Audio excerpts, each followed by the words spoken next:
Des incendies aggravés par la sécheresse, par la canicule. Le sud-ouest va connaître son jour le plus chaud. Une apocalypse de chaleur la nuit prochaine sera torride, prévient Météo France. 15 départements sont en vigilance rouge. Plus de 42 degrés attendus dans les Landes aujourd'hui. 40 degrés à Brest, en Bretagne. Vigilance orange pour 51 autres départements.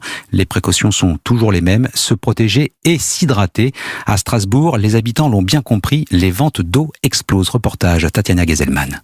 Dans le panier de courses de David, des légumes, du pain, du fromage et surtout un six-pack d'eau pétillante. Forcément, je bois beaucoup en cette période, environ 2 litres par jour. Je préfère être prévoyant. Lucie, elle, avait prévu sa gourde, mais c'est pour son mari qu'elle achète une bouteille d'1 litre avant qu'il ne monte dans le train. Il a l'habitude de voyager léger, il est déjà chargé comme un mulet et du coup, comme il a des grandes gourdes, il m'a demandé si je pouvais lui prendre une petite bouteille. Un rapide tour dans les boutiques de la gare le confirme. Ici, il faut réachalander le rayon bouteille d'eau 3 fois par jour, confirme Xavier. On se fait dévaliser, dès qu'il y a des grosses chaleurs, on en vend beaucoup, vraiment beaucoup pour le coup. Semaine prochaine pour les grosses chaleurs, on risque de doubler, avoir un peu moins de nourriture et doubler niveau boissons. Des boissons fraîches sur lesquelles se jettent les touristes qui sous-estiment souvent la chaleur, à l'image de Katia et Stéphane venus de Berne. On avait 2 bouteilles d'eau minérale et puis on a terminé. Enfin, on a marché un petit peu et puis on a soif. Et maintenant on va aller boire de la bière. Mais avant ça, une bonne gorgée d'eau puisque cela reste la boisson la plus hydratante. Strasbourg, Tatiana Gezelman, Europe 1.